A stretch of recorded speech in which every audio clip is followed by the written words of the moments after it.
Hey there, everybody. I'm CCP Dolan here with CCP Fozzie, bringing you the first match of this best of 4, I guess.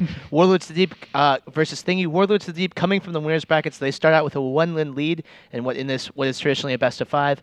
And we're also visited by CCP K1, who may or may not be talking, depending on how willing he is to frighten me. Yeah, but what we've seen in these bans is that one ship that was very often banned through the rest of the tournament is allowed in this match, and you see it there on your screen right now. That is the Dominix. Warlords of the Deep bringing 2 Dominixes, an EOS, double Celestis, Vigil, and double Inquisitor, while Thingy has brought double EOS, Curse, and Nero's triple Purifier Executioner. This is the same armor bomber setup that we saw Thingy bring just earlier today, and Warlords with a setup that actually has a lot in common with the setup that we heard brought earlier in the tournament with the Dominixes and the Inquisitor logistics.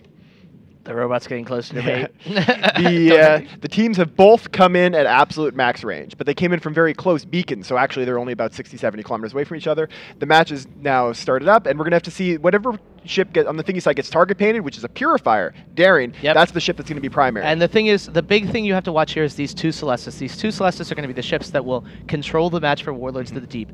These Dominixes can't take the beating that the 3 Purifiers can dish out, in addition to all the pressure from the Curse and those 2 EOSes. Yep, Purifier bouncing in and out of low armor. The reps we have to see if the reps hold there. There's heavy damps on the Neros for Thingy, but he was close enough to the Purifiers, he piloted well enough to stay in there, and he does have reps on him. It's going to be very difficult to kill the very small stealth bombers, even with the tracking bonus sentries. They're still battleship weapons, they're still going to have a hard time. They've swapped to another Purifier. They say, hey, maybe this Purifier is out of range, the Neros, and it looks like he is. Oh! Is it? Boom. Oh, there it is! Wow, yeah.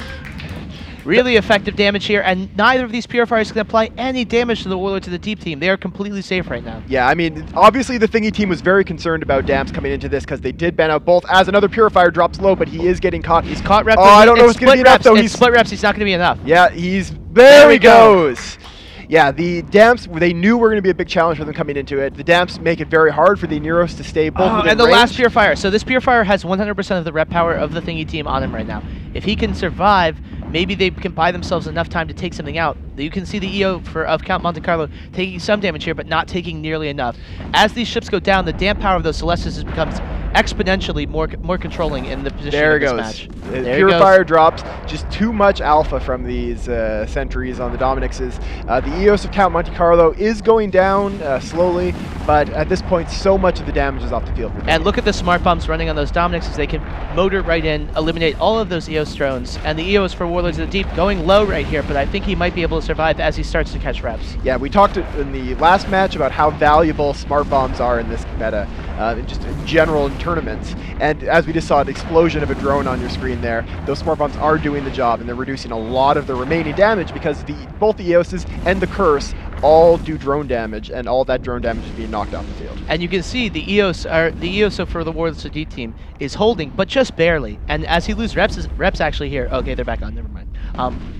If those 3 Purifiers would have been able to shoot at him, he would have been broken so much more quickly. He would be dead minutes ago, and they would be working on one of these dummies, or potentially have caught a Celestis at this point and remove them from the field as well. Yeah, at this point, it looks like the sentries are going after the Neros for Thingy. They do have painters on him. Now he's scrambled and webbed. It looks like the Vigil probably has come in and got tackle on him, and that's going to be bad news for him, as he's going to be going down a lot faster now that he's tackled.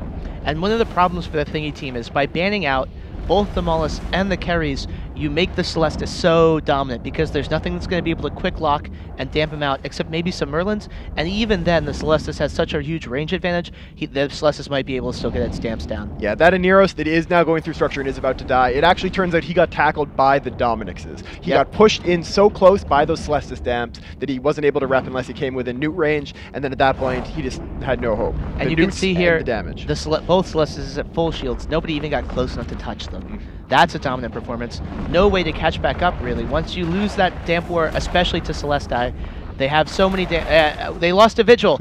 That's going to be pretty much a GG for Warlords of the Deep. They might as well give up now. I only kid.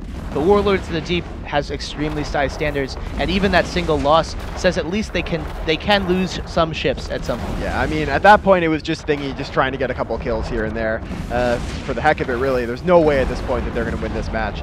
The Curse is taking sentry damage. He's not tackled, but at this point, he's just not really a factor in the fight. The Damps are going to keep him. You see, there's actually only newts on one of the Inquisitors, and yeah, I think it's just a matter of time before all of the Thingy ships are knocked off the field. Do you think this was a case of Thingy painting themselves into a corner with their bans? It's quite possible. They may have just essentially given away of what they wanted to avoid by banning out 2 of those really strong damping ships. It's also possible that just the fact that they left the Dominix open was a problem. The Dominix, obviously a ship that's been banned extremely heavily in this tournament because it is such a versatile ship. It hits the small targets extremely well with those sentries. And with only Nick Domar's EOS left, that's going to be a strong lead. They're now up 2-0 with, of course, the free win they get from coming from the winner's bracket. Yep. They've beaten Thingy before. Thingy was actually able to take a match off them. Maybe Thingy can come back here and do a 3-0, but it's going to be a long, hard road for them. We have actually seen an example of that happening in the last Alliance tournament when the Warlords of the Deep guys, then flying as Hydra, Reloaded Alliance, did go up 2-0 on their opponents in Pandemic Legion and ended up losing 3 matches in a row. But as we've been saying repeatedly, I think they're going to be working very hard to make sure that doesn't happen. And with the final EOS going down, that's going to be a very near clean sweep for Warlords of the Deep. I want to hear from our audience. Do we think Thingy's going to be able to make a comeback? Okay, well, they have some audience support. We're going to see you back in the studio to see if Thingy can turn around and make this a miracle.